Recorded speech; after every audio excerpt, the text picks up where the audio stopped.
బాగా అవసరమైన టైంలోనే చచ్చిపోతారు మా వీళ్ళు. బూయా కొట్టాలి. ఇగో వీళ్ళు ఇక్కడే ఉన్నారు. పోతాను ఆగలే.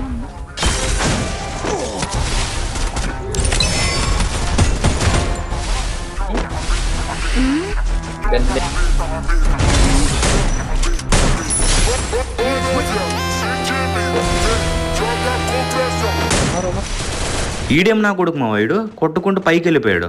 దొంగడు ఇంత భయం ఎందుకు ఇడికి వెళ్ళిపోయాడు. అక్కడ వెళ్ళి పైన దాగున్నాడు. అయినా నేను ఎందుకు మా వదులుతా అన్ని, నాకు తెలియదు దాన్ని ఎట్టగొట్టాలో.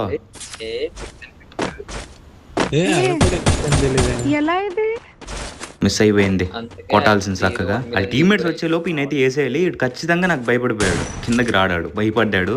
ఈ లోపు ఇక్కడ ఎవడో దిగాడు, వాళ్ళ టీమ్మేట్ అనుకుంటా. ఇందాక కొట్టాను ఇక్కడ మళ్ళీ. అదిగో ఎవడో కొత్తాడు మా వాడు. అయిపోయావాడు. ఎవడు కొట్టాడు. కిల్లు వచ్చింది, కిల్లు వచ్చేసింది. ఇంకోటి అయితే కిందకు దూకాడు వీళ్ళని కాపాడదామని. మళ్ళీ